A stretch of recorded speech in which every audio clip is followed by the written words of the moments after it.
Sungguhnya di antara dosa yang sangat besar adalah takabbur atau al-kibr atau sombong. Rasulullah SAW bersabda, "La yadkhulul jannata man kana fi qalbihi mithqalu dzarratin min kibr." Tidak masuk surga orang dalam hatinya ada kesombongan meskipun seringan zarrah.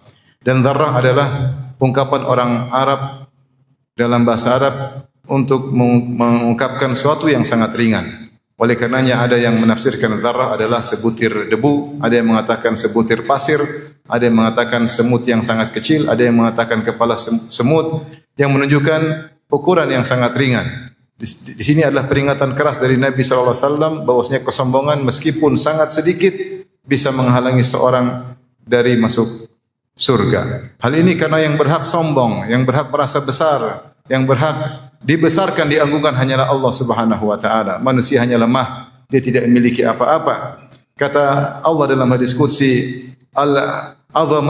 al-azamatu izari wal kibriya'u ridai faman naza'ani fi wahidin minhuma qadhaftuhu finnar. Sungguhnya keagungan adalah sarungku dan kebesaran atau kesombongan adalah selendangku. Siapa yang mencoba mengusikku pada salah satu di antara keduanya, ikut-ikutan sombong, ikut-ikutan merasa agung, aku lemparkan dia dalam neraka Jahannam.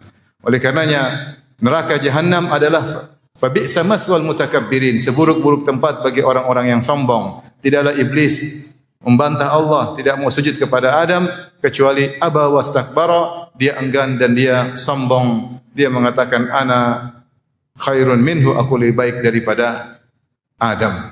Ma'asyiral muslimin, karena sombong adalah perkara yang berbahaya, maka kita harus mengenal sebab-sebab kesombongan. Di antara yang menjadikan orang sombong yaitu gomtun nas, merendahkan orang lain, meremehkan orang lain. Di antaranya adalah harta. Seperti Qarun yang sombong dengan hartanya. Inna Qarun kana min qaumi Musa fabagha alaihim. Wa atainahu minal kunuzi ma inna mafatihahu latanu bil usbati ulil quwwah. Sungguhnya Qarun adalah dari kaum Musa dan dia melampaui batas kepada kaumnya dan kami berikan kepada dia harta yang sangat banyak sampai kunci-kunci gudang-gudang hartanya sungguh berat dipikul oleh orang-orang yang kuat. Itu baru kunci-kuncinya, bagaimana dengan gudang-gudang hartanya.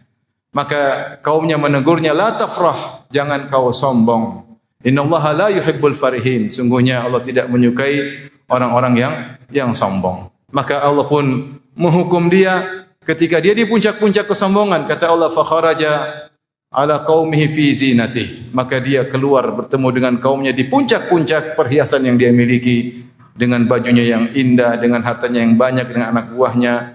Ya, maka Allah pun tenggelamkan Qarun dalam tanah. Di antara hal yang menjadikan seorang sombong adalah jabatan, kekuasaan. Oleh karenanya di hari kiamat kelak Allah mengatakan, Anal Malik, aku adalah sang raja. Aina mulukul ard, mana raja-raja dunia. Dalam riwayat kata Allah, Ainal jabbarun, ainal mutakabbirun. Mana orang-orang yang berbuat semena-mena kepada manusia dan mana orang-orang yang sombong. Kekuasaan, kekayaan menjadikan orang sombong dan merendahkan orang-orang di bawahnya. Betapa banyak orang ketika dapat jabatan akhirnya meremehkan orang-orang yang di bawahnya, meremehkan orang-orang yang kedudukannya jauh di bawahnya. Oleh karena seorang hati-hati ketika dia mendapat jabatan, apalagi kekuasaan, jangan sampai hatinya berubah kemudian menjadi orang yang sombong dan arogan, karena kesombongan akan mengantarkannya ke dalam neraka Jahannam. Di antara sebab kesombongan adalah kabilah atau suku. Makanya Rasulullah SAW menyebutkan di antara perkara yang masih ada pada umatku dari perkara jahiliyah, al-fakhru bil ahsab wa ta'nu fil ansab, yaitu bangga dengan kedudukan dan mencela nasab, yaitu bangga dengan kabilahnya, dengan sukunya, kemudian mencela suku-suku yang lain. Padahal Allah menciptakan manusia bersuku-suku adalah untuk saling mengenal, bukan untuk saling merendahkan. Ya ayuhan nasu inna khalaqnakum min dzakari wa untha wa ja'alnakum syu'uban wa qabaila lita'arafu. Inna akramakum indallahi atqakum. Wahai manusia sekalian, kami ciptakan kalian dari manusia dan lelaki dan wanita, dan kami jadikan kalian bersuku-suku, berbangsa-bangsa, li ta'arafu, untuk saling mengenal. Saling mengenal apa? Saling baik, saling menghormati, saling lembut, bukan untuk sombong-sombongan. Ingatlah yang paling bertakwa di sisi Allah adalah yang paling mulia di sisi Allah, adalah yang paling bertakwa, bukan yang paling tinggi nasabnya maupun sukunya. Apa kata Nabi sallallahu alaihi wasallam? Man batta'a bihi amaluhu lam yusri' bihi nasabuh. Siapa yang amalnya lambat, maka nasabnya tidak akan percepatnya. Yaitu siapa yang nasabnya tinggi tapi amalnya sedikit, maka tidak ada fungsi nasabnya tersebut. Oleh karenanya Al-Ghazali rahimahullah menyebutkan di antara sebab-sebab orang ujub yang merupakan tangga menuju kesombongan adalah ujub karena nasab. Kemudian beliau contohkan sebagian orang-orang dari Bani Hashim yang sombong dengan nasabnya, padahal leluhur mereka yaitu Rasulullah sallallahu alaihi wasallam sangat anti dengan kesombongan. Maka sebagian orang sombong dengan nasabnya, dengan darah birunya, dengan keturunan rajanya, dan ini adalah salah satu sebab masuk neraka jahanam. Di antara sebab kesombongan adalah yaitu tunggangan. Rasulullah sallallahu alaihi wasallam bersabda, "Wal fakhru wal khuyala fi ahli al-khail wal ibil, was sakinatu fi ahli al-ghanam." Kata Nabi sallallahu alaihi wasallam, sungguhnya ujub, bangga-banggaan dan kesombongan berada pada pemilik onta dan pemilik kuda. Adapun ketenangan berada pada pemilik kambing. Ya. Para ulama menyebutkan bahwasanya di antara sebab kesombongan ada pada pemilik onta dan pemilik kuda, karena di antara mereka meremehkan pemilik kambing. Itu kambing apa? Sehingga mereka bangga dengan onta-onta dan kuda-kuda mereka. Demikian juga ketika mereka memiliki kuda-kuda dan onta-onta, mereka bisa arogan kepada yang lainnya, menyerang dalam peperangan, menghina yang lainnya, yang tidak bisa dilakukan oleh pemilik kambing. Di antaranya dengan memiliki kuda dan onta-onta menunjukkan mereka berharta yang banyak, sehingga mereka sombong dengan kendaraannya. Maka ini peringatan bagi kita bahwasanya seorang bisa sombong dengan tunggangannya, dengan mobilnya, dengan kendaraannya, apalagi memiliki kendaraan-kendaraan yang mewah, maka bisa saja dia sombong karena tunggangan dan kendaraannya tersebut. Kemudian di antara orang bisa sombong bahkan dari pakaian yang dia pakai, bisa juga membuat dia sombong. Dalam hadis Rasulullah SAW menyebutkan, bainama rajulun yamshi baina burdaini mukhtalan id khasafallahu bihil ard. Ketika ada seorang berjalan dengan menggunakan dua pakaian yang indah, dalam kondisi sombong gara-gara bajunya tersebut, tiba-tiba Allah benamkan dia dalam bumi, wa huwa yatajaljalu fiha ila yaumil qiyamah, maka Allah goncangkan dia dalam bumi sampai hari kiamat. Lihat, dia sombong gara-gara bajunya. Sombong gara-gara bajunya. Bahkan apakah mungkin sombong gara-gara sendal? Bisa saja. Makanya ketika ada seorang, Rasulullah ingatkan tentang bahaya sombong, maka dia bertanya, "Ya Rasulullah, rajulu yuhibbu an takuna na'luhu hasanah."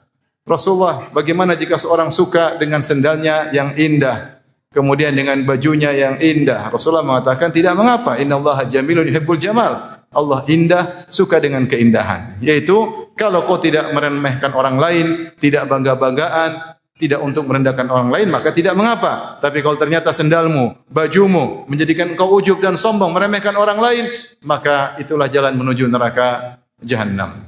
Dan di antara kesombongan atau sebab kesombongan yang disebut oleh para ulama, di antaranya Az-Zahabi rahimahullahu taala, adalah sombong karena ilmu. Dan dia berkata, wa hadza asyarrul kibr, dan inilah sombong yang paling buruk. Kenapa? Karena ilmu dimiliki seorang harusnya membuat dia merendah. Sebagaimana pepatah mengatakan bahwasanya padi semakin berih semakin merunduk. Tetapi justru ilmu yang dimiliki membuat dia semakin angkuh, semakin sombong, semakin merendahkan orang lain, membodoh-bodohin orang lain.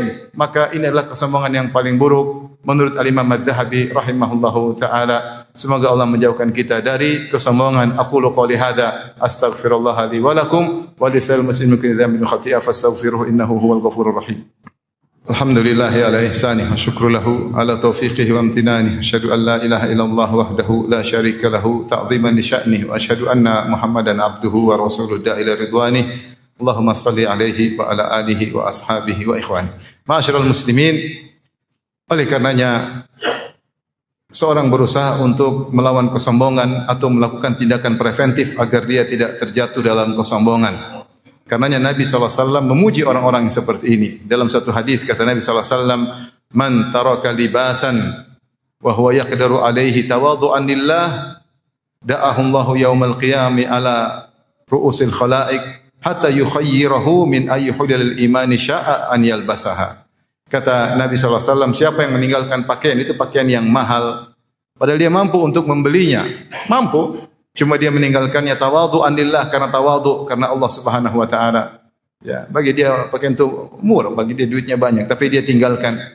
Maka Allah akan panggil dia pada hari kiamat kelak di hadapan manusia sampai Allah suruh dia pilih gaun keimanan mana yang dia pakai, yang dia sukai. Ya, padahal dia mampu untuk beli pakaian tersebut. Rasulullah SAW juga bersabda ketika dari hadis Abu Umamah dalam Sunan Abi Daud, ketika zakara sahabah ad-dunya, sahabat namanya manusia, mereka terkadang bercerita tentang dunia. Mereka cerita tentang dunia, tiba-tiba didengar oleh Nabi SAW. Rasulullah berkata, ala tasma'un, ala tasma'un, ala tasma'un. Tidakkah kalian mau mendengar? Tidakkah kalian mau mendengar nasihat dariku? Tidakkah kalian mau mendengar nasihat dariku? Kata Nabi SAW, innal badadata minal iman. Sungguhnya al-badadah itu ditafsirkan dengan pakaian sederhana, kemudian tidak necis, tidak keren, ya, adalah bagian dari keimanan. Artinya bukan berarti kita tidak boleh pakai baju yang indah, boleh. Rasulullah SAW juga menggunakan baju yang indah ketika hari Jumat, ketika menyambut tamu, ketika hari Id. Tetapi terkadang kita pakai baju yang biasa-biasa saja, sehingga kita tidak terbawa dengan dunia ini. Sesekali kita pakai baju yang biasa-biasa, tidak necis, tidak keren, baju yang murah, dan itu bagian dari keimanan. Seorang berusaha hidup dengan kondisi sedang, tengah, sehingga tidak kesibukannya urusan tentang indahnya pakaiannya, indahnya sorbannya, indahnya songkoknya, sibuk dengan keindahan sepatunya. Kehidupannya demikian tidak. Sesekali dia punya baju indah, dia punya baju biasa, agar imannya tetap terjaga. Maka Rasulullah SAW mengatakan, al-badadatu minal iman. Sungguhnya kesederhanaan, ya, rasatul hay'ah, yaitu kondisi yang tidak keren, tidak necis, adalah bagian dari iman. Bahkan terkadang Nabi SAW terkadang berjalan tanpa pakai sendal, sehingga kita melawan kesombongan, potensi sombong yang mungkin bisa timbul dalam diri kita. Meskipun kita punya uang banyak, tidak harus kita selalu naik pesawat dengan, misalnya dengan bisnis kelas, sekali dengan ekonomi kelas. Tidak selalu kita harus pakai kendaraan yang mewah, terkadang kita pakai kendaraan yang biasa dalam rangka tindakan preventif, karena kesombongan bisa masuk dalam hati kapan saja, lewat harta kita, lewat tunggangan kita, lewat kendaraan kita, lewat tas kita, lewat pakaian kita, lewat jabatan kita. Kemudian kita terjerumus dalam satu dosa yang sangat besar yang bisa menghalangi seorang dari masuk surga. Toh kalau seorang pakai pakaian yang terlalu indah, apalagi barang-barang branded yang terlalu mahal, biasanya bawaannya hanyalah untuk sombong dan angkuh, bukan fungsional barang-barang tersebut, tapi untuk pamer agar diakui, dan akhirnya disitulah masuk kesombongan dengan mudah ketika dia memiliki barang-barang branded. Tujuannya bukan karena fungsi barang tersebut, tapi karena untuk bangga-banggaan. Dan semoga Allah Subhanahu wa taala menjaga kita di atas tawadhu dan menjauhkan kita dari sifat kesombongan.